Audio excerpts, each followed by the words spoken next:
बिस्मिल्लाहिर्रहमानिर्रहीम। अस्सलाम वालेकुम दोस्तों, कैसे हैं आप सब? उम्मीद है आप सब खैरियत से होंगे। Welcome back with another video. तो आज हम बना रहे हैं सुलेमानी कढ़ाई।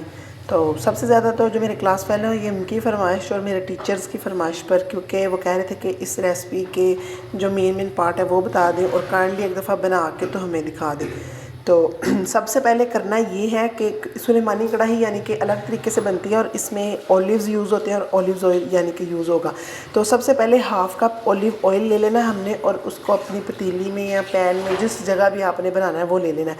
और ये जो 1 कप है ना ऑयल का, ये 1 kg के लिए है। ये जी बिस्मिल्लाहिर्रहमानिर्रहीम। तो इसके जो हमारा है ना बीफ में बनाना है, आपने मटन में बनाना है, ये आपकी मर्ज़ी है। लेकिन कोशिश कीजिएगा कि मटन में एक दफ़ा ट्राई कीजिएगा, इसका यानी कि जो मज़ा है वो दुबाला हो जाता है।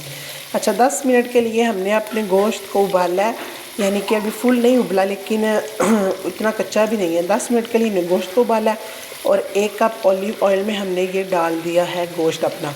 इसको हमने अब 5 से 8 मिनट भूनना है। जब तक इसका अच्छा कलर नहीं आ जाता तब तक हम आगे नहीं जाएंगे, इसको अच्छी तरह भूनना है। बिस्मिल्लाहिर्रहमानिर्रहीम। ले जी, देखिए कितना प्यारा कलर आ गया और आवाज़ भी आई थिंक आपको आ ही रही होगी।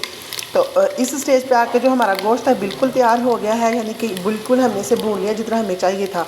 अच्छा, इसमें 2 ही बात अहम होती है देखने वाली कि जब हमने इसको फ्राई करना है पहले ज़ैतून के तेल में और दूसरा एंड में जब हम इसमें ना ऑलिव शामिल करते हैं, बस यही 2 इसमें अहम बात है और कुछ भी नहीं है। और दूसरी जो इसमें अहम बात ये है कि सब कढ़ाइयों में टमाटर जाते हैं, इसमें टमाटर बिल्कुल नहीं जाएगा। एक दफ़ा फिर सुन लें, इसमें टमाटर नहीं जाएगा क्योंकि ये सुलेमानी कढ़ाई है। ये यानी कि हमारे पंजाब की या कोई और जिस तरह की कढ़ाई है उस तरह की बिल्कुल नहीं है। इस वजह से हम इसमें टमाटर बिल्कुल भी ऐड नहीं करेंगे। लें जी, इधर आके मैंने ऐड कर दिया है, मैंने ना 1 प्याज लिया था उसे चॉप करके वो मैंने शामिल कर दिया। दूसरा अदरक लहसुन का पेस्ट। जैसे ही हमारा गोश्त यानी कि फ्राई हो जाएगा तो उसी स्टेज पे आके हमने ये प्याज और दूसरा ये अदरक लहसुन का पेस्ट शामिल कर देना।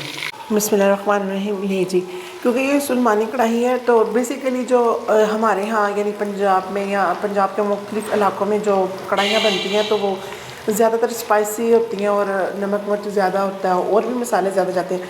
लेकिन ये ना इटालियन डिश है तो दूसरी यानी कि इसका नाम भी सुलेमानी कढ़ाई है, तो ये बिल्कुल लाइट है और इसमें जो हमारा नमक मिर्च मसाले बिल्कुल कम जाएंगे और जाएंगे भी थोड़े से।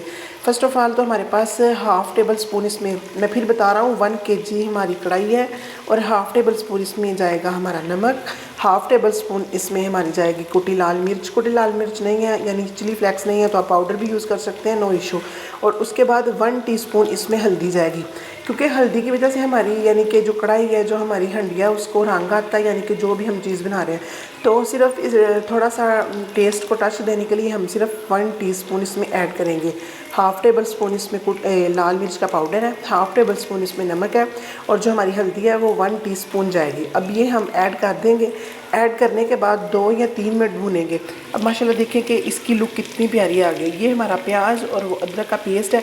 जैसे ही हम इसको दम पे रखेंगे और ये भी इंशाल्लाह गायब हो जाएगा, नज़र ही नहीं आएगा कहाँ गया।